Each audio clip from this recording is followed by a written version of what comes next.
마태복음 2장 1절부터 12절까지 하나님 말씀을 봉독합니다. 조용히 경청하시기 바랍니다.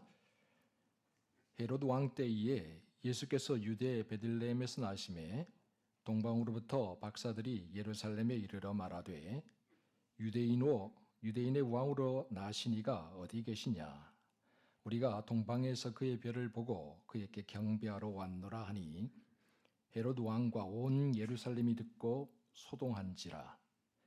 왕이 모든 대제사장과 백성의 서기관들을 모아 그리스도가 어디서 나겠느냐 물으니 이르되 유대 베들레헴이오니 이는 선지자로 이렇게 기록된 바 또 유대 땅 베들레헴아 너는 유대 고을 중에서 가장 작지 아니하도다. 내게서 한 다스리는 자가 나와서 내 백성 이스라엘의 목자가 되리라 하였음이니이다. 이에 헤롯이 가만히 박사들을 불러 별이 나타난 때를 자세히 묻고 베들레헴으로 보내며 이르되 가서 아기에 대하여 자세히 알아보고 찾거든 내게 고하여 나도 가서 그에게 경배하게 하라. 박사들이 왕의 말을 듣고 갈새 동방에서 보던 그 별이 문득 앞서 인도하여 가다가 아기 있는 곳 위에 머물러 서 있는지라. 그들이 별을 보고 매우 크게 기뻐하더라. 집에 들어가 아기와 그의 어머니 마리아가 함께 있는 것을 보고 엎드려 아기께 경배하고 보약을 열어 황금과 유향과 모략을 예물로 드리니라. 그들은 꿈에 헤롯에게로 돌아가지 말라 지시함을 받아 다른 길로 고국에 돌아가니라. 아멘. 할렐루야. 하나님께서 이 시간 우리 모두에게 크신 은혜와 사랑을 베풀어 주실 줄 믿습니다. 우리 구주 그리스도께서 나신 성탄절이 다가오고 있습니다. 여러분, 많은 사람들이 성탄절 하면 자연스럽게 선물을 머릿속에 떠올리게 되죠. 왜 성탄절 하면 선물을 가장 먼저 머릿속에 떠올리게 될까? 많은 이유가 있겠지만 아마도 그 중에 가장 큰 이유는 영국 작가 찰스 디킨스가 쓴 크리스마스 캐롤이라는 소설과 미국 작가 오헬리가 쓴 크리스마스 선물이라는 소설 때문이 아닐까 그렇게 생각을 해봅니다. 특별히 오헬리가 쓴 크리스마스 선물이라는 이 소설은 이 잔잔한 감동과 함께 성탄절의 의미가 무엇인지를 우리에게 잘 가르쳐주고 있습니다. 오헬리의 크리스마스 선물이라는 소설은 오늘 우리가 읽은 마태복음 2장 이 본문 말씀 동방 박사의 이야기를 토대로 만든 소설이죠. 그래서 원래 크리스마스 선물이라는 이 소설의 제목이 동방 박사의 선물이었다고 합니다. 크리스마스 선물이라는 소설은 1달러 87센트 이것이 나의 전 재산이었다라는 말로 시작이 됩니다. 서로를 유난히 사랑했던 가난한 부부가 있었습니다. 그런데 성탄절이 다가오게 되자 고민에 빠지게 되었습니다. 서로에게 선물을 해주고 싶은데 너무 가난해서 선물을 할 방법이 없는 겁니다. 아내가 가만히 보니 남편이 회중시계가 있는데 줄이 없는 거예요. 그래서 늘 꺼내보는데 달고 다니지를 못하고 주머니 속에 넣었다 뺐다 넣었다 뺐다 하는 그 모습이 너무 안타까워서 시계줄을 만들어주고 싶은데 돈이 없는 거죠. 그래서 어떻게 하느냐, 자기에게는 이 아름다운 머리, 긴 머리를 잘라서 팔아서 시계줄을 삽니다. 그런데 남편은 가만히 보니 아내가 머릿결이 저렇게 아름답고 고운데 이 머리를 빗을 빗이 없는 거예요. 그래서 고민하다가 에이, 시계 이거 팔아서 아내에게 머리빗을 사줘야 되겠다. 머리핀도 사줘야 되겠다. 그렇게 해서 시계를 팔게 되죠. 그리고 크리스마스 이브가 되었습니다. 서로 선물을 나누는 시간이 된 거죠. 남편은 아내에게 머리빗을, 그리고 아내는 남편에게 시계줄을 선물합니다. 서로가 그것을 보면서 서로를 부둥켜 안고 눈물을 흘리게 되죠. 이제 두 사람에게는 그 선물이 아무 쓸모없는 것이 되었지만 서로의 뜨거운 사랑을 확인하고 감동적인 성탄절을 맞이하게 되었다라는 그런 이야기입니다. 그런데요, 이 소설 말미에 오헬리는 이런 말을 부연 설명으로 덧붙여 놓았습니다. 이들 부부의 선물은 동방 박사들이 예수님에게 드린 선물만큼이나 값진 것이었다. 사실 오헬리의 크리스마스 선물에 나오는 내용은 어떤 의미에서 동방 박사 이야기와는 전혀 상관이 없는 것처럼 보입니다. 그러나 동방 박사의 선물과 이 크리스마스 선물과는 공통점이 있죠. 그것은 선물에 담긴 사랑과 정성이 중요하고, 그리고 무엇보다도 선물은 나에게 있어서 가장 소중한 것을 상대방에게 주는 것이라는 교훈입니다. 그렇습니다. 여러분, 성탄절을 우리가 기뻐하고 감사함으로 맞이하는 이유가 뭡니까? 하나님께서 우리에게 가장 귀한 선물을 주셨기 때문입니다. 하나밖에 없는 독생자 예수 그리스도를 우리에게 선물로 주셨기 때문이죠. 그래서 요한복음 3장 16절은 이 사실을 다음과 같이 말하고 있습니다. 우리 한번 같이 읽어보도록 하겠습니다. 시작. 하나님이 세상을 이처럼 사랑하사 독생자를 주셨으니 이는 그를 믿는 자마다 멸망하지 않고 영생을 얻게 하려 하심이라. 아멘. 전능하신 하나님, 창조주 하나님께서 이 세상을, 그리고 이 세상에 있는 모든 피조물과 우리를 이처럼 너무나 지극히 사랑하셨습니다.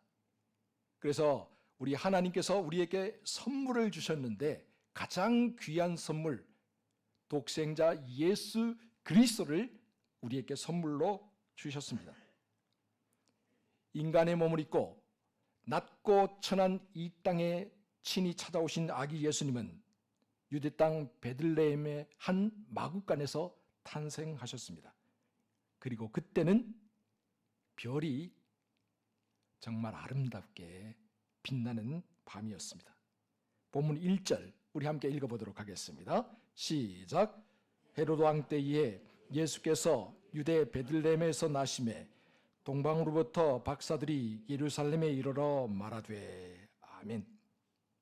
동방에서, 바벨론과 페르시아 지역에서 별을 관찰하던 동방 박사들인 마고스, 그들은 별을 보고 한 나라의 운명을 점치거나 장차 일어날 일들을 계산하고 예상했던 최고의 학자들이었고 최고의 지위에 있는 사람들이었습니다. 그런데 그들이 어느 날 밝게 빛나는 별, 초신성이 나타났음을 보게 되었습니다. 그들은 바벨론과 페르시아에서 포로 생활을 하던 유대인들을 통해서 장차 이 세상을 구원할 메시아를 하나님께서 이 땅에 보내주시다는 사실을 알고 있었습니다. 그래서 그들은 이 밝고 빛난 별이 인도하는 것으로 서둘러 떠나게 되죠. 그리고 이 밝고 빛난 별은 그들을 예루살렘으로 인도했습니다. 그들은 예루살렘에 와서 만나는 사람들에게 물었습니다. 본문 2절 말씀 함께 읽어보도록 하겠습니다. 시작. 유대인의 왕으로 나신 이가 어디 계시냐? 우리가 동방에서 그의 별을 보고 그에게 경배하러 왔노라 하니. 아멘. 여러분, 여기에서 경배라는 말에 한번 동그라미를 한번 쳐보시기 바랍니다. 경배. 이 경배라는 말이 본문 2절, 8절 그리고 11절에 3번 등장하고 있습니다. 성경에서 3은 완전수입니다. 그러니까 완전한 경배. 바로 이것이 성탄절과 관련된 가장 중요한 메시지입니다. 그렇다면 여러분, 동방박사들이 유대인의 왕으로 나신 이에게 경배하러 왔다고 하자 예루살렘에서 어떤 일이 벌어졌을까요? 본문 3절이죠. 함께 읽어보도록 하겠습니다. 시작. 헤로드 왕과 온 예루살렘이 듣고 소동한지라. 아멘. 당시 이스라엘을 다스리던 사람은 헤롯 대왕이라고 부르던 사람이었습니다. 대헤롯은 헤롯 가문을 일으킨 사람으로 이두메 출신이었습니다. 이두메라는 것은 에돔 족속을 가리키는 말이죠. 가진 재능도 많고 정치적으로도 수완이 아주 뛰어난 사람이었는데 그의 출신이 정통 유대인이 아니라 에돔 족속이었다라는 것이죠. 그러니까 항상 불안했어요. 언제 반란이 일어날지, 언제 유대인들이 자기를 죽이고 왕위를 찬탈할지 몰라서 항상 마음 가운데 불안하고 초조했던 것이죠. 그래서 여러분, 대헤롯은 아무도 믿지를 않았습니다. 심지어 자기 아내도 믿지 못하고 자기 아들도 믿지 못해서 영모죄를 뒤집어씌워서 죽여버렸습니다. 그가 다스리는 33년 동안 예루살렘에서 피가 멈출 날이 없었다 할 정도로 숙청이 날마다 진행되었다라는 것이죠. 그런데 동방에서 온 낯선 사람들이 유대인의 왕으로 나신 이가 어디 계시냐라고 그렇게 묻고 다녔습니다. 그러니 여러분 생각해 보세요. 헤로드 왕과 온 예루살렘이 난리법석이 날 수밖에 없었겠죠. 헤로드 왕은 자기의 왕위가 찬탈당할까 봐, 위협을 당할까 봐가 난리가 났고, 백성들은 이제 다시 무고한 피바람이 불겠구나 라고 생각하면서 난리가 난 것입니다. 그런데 여러분, 참으로 신기하게도 이런 일이 벌어질 경우 평소에 헤롯이었다면 동방박사를 잡아들이고, 동방박사 접촉한 사람들도 잡아들이고, 평소에 마음에 안 들었던 사람들도 다 잡아들이고, 조금이라도 의심이 있거나 연관 있는 사람 모조리 다 잡아들여서 잔인하게 죽였을 겁니다. 그게 헤롯의 성품이었습니다. 그게 헤롯의 통치 방법이었습니다. 그런데 어찌된 일인지 이번에는 매우 신중하게 행동을 합니다. 본문 4절 말씀 우리 함께 읽어보도록 하겠습니다. 4절입니다. 시작. 왕이 모든 대제사장과 백성의 서기관들을 모아 그리스도가 어디서 나겠느냐 물으니. 아멘. 대제사장과 서기관들은 모세의 율법을 연구하고 백성들에게 가르치는 성경 박사들이었습니다. 성경의 예언에 대해서, 성경 말씀에 대해서 그 누구보다도 빠삭하게 잘 알고 있는 사람들이었죠. 그랬기 때문에 그들은 하나님이 보내주실 메시아는 유대 땅 베들레헴에서 나신다라는 것을 잘 알고 있었습니다. 그들은 헤롯 대왕과 동방 박사들에게 그들이 알고 있는 사실을 자신 있게 이야기해 주었죠. 메시아는 유대 땅 베들레헴에서 탄생하십니다. 그것이 성경에 예언되어 있는 말씀입니다. 그런데 여러분, 그들의 지식과 그들의 학문은 머리에만 머물고 있었다는 사실을 우리가 주목해 보아야 합니다. 만약 그들이 진심으로 하나님이 보내주실 메시아를 기다리고 있었다면, 그리고 만약 그들이 동방박사를 통해서 메시아가 이 땅에 왔구나, 탄생했구나라는 사실을 징조로 알았더라면 만사를 제쳐두고 메시아를 만나기 위해서 가장 먼저 달려가는 것이 순리였습니다. 그러나 그들은 그렇게 하지 않았죠. 만왕의 왕이요 만주의 왕으로 이 땅에 찾아오신 아기 예수님을 경배하고 찬양할 기회, 절호의 기회를 그들은 놓쳐버리고 말았습니다. 그들의 지식은 사람들을 살리고 자기 자신을 살리는 지식이 아니라 그저 머리에만 머물고 있는 상아탑의 지식에 불과했던 것입니다. 그들은 행함이 없는 믿음, 영혼이 없는 몸을 가지고 있던 죽은 지식인, 죽은 신앙인에 불과했습니다. 헤롯 왕은 대제사장과 서기관들이 알려준 내용을 동방 박사에게 그대로 전달하면서 이렇게 당부를 합니다. 여러분, 헤롯 왕이 동방 박사들에게 속삭이는 말을 한번 같이 확인해 보실까요? 본문 8절입니다. 함께 읽어봅니다. 시작. 베들레헴으로 보내며 이르되 가서 아기에 대하여 자세히 알아보고 찾거든 내게 고하여 나도 가서 그에게 경배하게 하라. 헤롯 왕은 말합니다. 가서 아기에 대해서 자세히 알아보라. 그리고 그 아기가 맞다는 확신이 들거든 나에게도 알려달라. 왜요? 가서 그 아기께 나도 경배하기 위해서. 여러분, 헤롯 왕이 정말 경배하기 위해서 이런 말을 했을까요? 자기의 왕위, 자기가 가진 권력, 자기의 지위를 지키기 위해서 아내도 믿지 못하고 아들도 믿지 못하고 충신들도 믿지 못해서 다 죽여버렸던 헤롯 왕이 만왕의 왕으로 탄생하신 유대인의 왕으로 오신 메시아를 경배하기 위해서 이런 말을 했을까요? 그렇지 않습니다. 그 마음속에는 다른 마음을 품고 있었죠. 죽여버리겠다. 소리 없이. 이런 음흉하고 잔인한 마음을 품고 싹이 자라기 전에 없애버리겠다라는 그런 생각을 품고 동방박사들에게 말하고 있는 것이죠. 그러나 여러분, 놀라운 사실은 하나님은 이런 헤롯조차도 사용하신다는 사실입니다.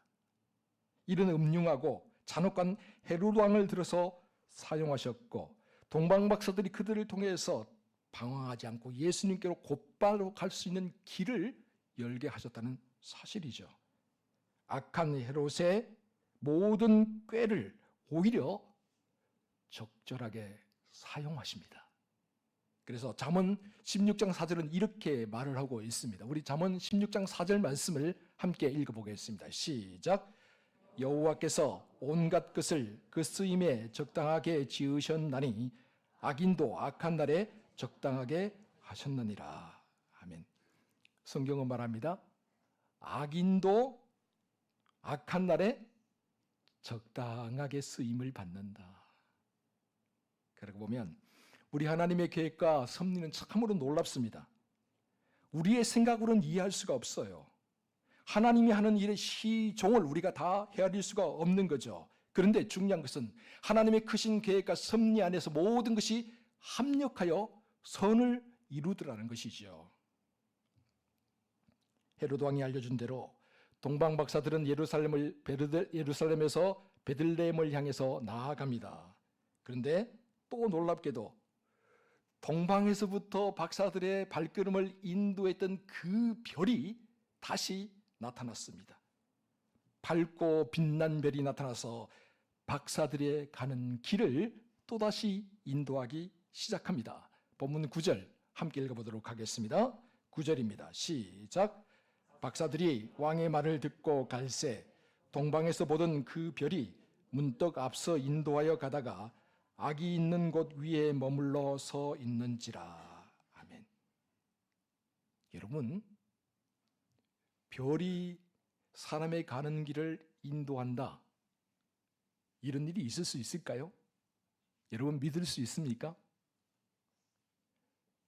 혹시 양동에는 서울하고는 비교할 수 없을 정도로 밤하늘의 별들이 많죠. 그 별들을 가만히 보고 있으면 그 별들 중에 하나가 여러분들이 가야 될 길을 인도한 적이 있던가요? 에이, 목사님 무슨 말도 안 되는 소리. 별이 어떻게 움직입니까? 네, 그렇게 이야기할 수 있습니다. 그러나 여러분 기억하세요. 출애굽기를 보면 애굽에서 탈출한 백성들이 광야에서 40년 동안 머무른 동안에 하나님께서 그들을 무엇으로 인도하셨죠? 구름 기둥과 불 기둥으로. 낮에는 구름 기둥을 세워서 이스라엘 백성들을 인도하셨고 밤에는 불 기둥을 세워서 이스라엘 백성들을 인도하셨습니다. 40년 동안입니다. 여러분, 우리 하나님은 전능하신 하나님입니다. 우리 하나님은 창조주 하나님입니다.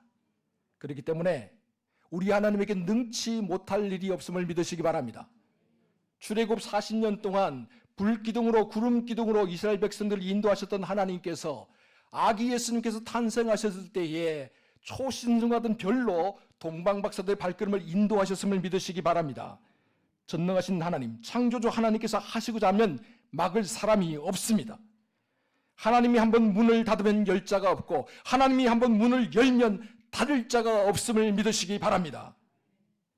하늘의 별을 지으신 하나님께서 별들을 마음대로 움직이는 것에는 아무런 문제가 없습니다.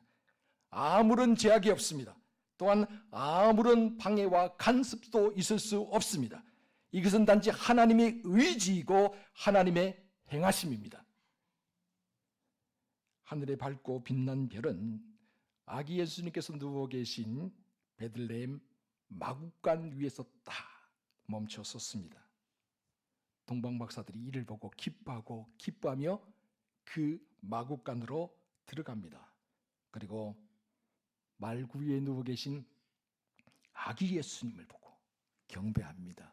본문 11절 함께 같이 읽어봅니다. 시작. 집에 들어가 아기와 그의 어머니 마리아가 함께 있는 것을 보고 엎드려 아기께 경배하고 보배압을 열어 황금과 유황과 모략을 예물로 드리니라. 아멘. 여러분, 당시 예수님 당시 왕자나 왕이 이웃나라에서 탄생하면요, 주변 국가에서 이 소식을 듣고 난 다음에 사신을 보내면서 선물을 보내주는 게 통례였습니다. 그렇게 함으로써 서로 싸우지 않고 다투지 말고 평화롭게 살자라는 그런 다짐인 거죠. 또한 그렇게 함으로써 기쁜 소식, 좋은 소식을 함께 나누자, 그런 제의인 거죠. 이처럼 마태는 예수님께서 유대인의 왕으로, 만왕의 왕으로 탄생하셨음을 동방박사들과 그들의 예물을 통해서 상징적으로 이야기하고 있다라는 사실입니다. 그런데 궁금한 게 있어요. 여러분, 동방박사가 몇 명이죠? 3명. 성경에 3명이라고 나와 있습니까? 우리는 당연히 3명이라고 생각을 해요. 그죠? 아니, 목사님, 황금과 유황과 모략이잖아요. 그러니까 당연히 3명이 드리는 게 맞잖아요. 그런데 성경 어디를 살펴봐도 동방박사가 3명이라는 말은 없습니다, 여러분. 동방박사가 3명이다라고 처음으로 역사적으로 말하는 사람은 오리게네스, 초대 교부 오리게네스입니다. 그 이후로 중세시대를 거치면서 3명이란 정설이 굳어지게 되었죠. 그러나 여러분, 14세기부터 신학자들과 화가, 작가들이 동방박사가 3명이어야만 하는가에 대해서 질문을 던지게 됩니다. 한 사람이 황금과 유황과 모략을 드릴 수 있고, 뿐만 아니라 여러 사람이 와서도 황금과 유황과 모략을 드리고 대표적으로 드린 예물이 3가지다. 더 많겠지만 그럴 수도 있는 게 아닌가. 그러면서 그때부터 신학자들이나 작가들, 화가들의 그림 같은 작품을 보면 동방박사들이 여러 명이었다라고 그렇게 이야기하고 있는 것을 볼 수가 있죠. 여러분, 마태가 전하고 있는 가장 중요한 메시지, 동방박사의 이야기를 통해서 우리에게 알려주고 있는 가장 중요한 메시지는 예물이 3개냐 4개냐, 동방박사가 3사람이냐 아니면 많으냐, 그게 아니라는 사실이에요. 마태가 동방박사를 통해서 우리에게 전해주는 가장 중요한 메시지는 메시아로 이 땅에 찾아오신 아기 예수님께 대한 경배라는 사실입니다. 그래서 오늘 본문을 살펴보면 앞서 제가 말씀드린 것처럼 이 경배라는 말이 2절과 8절, 11절에 걸쳐서 3번 등장하고 있습니다. 완전한 경배. 바로 이것이 동방박사들을 통해서 오늘 우리에게 전하고자 했던 성탄절의 가장 중요한 메시지라는 것이죠. 사랑하는 성도 여러분, 성탄절을 맞이하면서 우리의 믿음이 대제사장과 서기관들처럼 지식과 머리에만 머물러 있는 믿음이 되어서는 곤란합니다. 또한 성탄절을 맞이해서 우리 마음속에 헤롯 왕처럼 음흉함과 잔혹함으로 다른 사람들을 속이고 다른 사람들을 힘들게 하고 해코지 하는 그런 속셈, 두 마음을 품어서도 곤란합니다. 그리고 성탄절을 맞이하면서 우리의 시선이 황금과 유향과 모략과 같이 눈에 보이는 무엇인가, 이 세상의 어떤 것에 현혹되어서도 곤란합니다. 사랑하는 성도 여러분, 성탄절을 맞이하는 우리의 믿음과 마음이, 우리의 시선과 생각이 베들레헴 마국간 말구리로 찾아오신 아기 예수님께로 향할 수 있기를 바랍니다. 온 세상을 구원하기 위해 이 땅에 찾아오신 아기 예수님, 오직 아기 예수님께 꿇어 경배할 수 있기 바랍니다. 참으로 이 성탄절에 오직 예수님만이 우리의 구원자가 되심을 고백하면서 이 예수 그리스도의 탄생을 아직도 모르는 사람에게 마음껏 선포하며 살아가는 저와 여러분 모두가 될 수 있기를 주의 이름으로 축원합니다. 기도하겠습니다. 2000년 전 유대 땅 베들레헴 마국간 말구에 찾아오신 아기 예수님, 죄악 가운데 멸망받을 수밖에 없었던 우리를 구원하기 위해 인간의 몸을 입고 친히 이 땅에 찾아오신 아기 예수님, 이 시간 우리가 온 마음과 뜻과 정성을 다하여 경배합니다.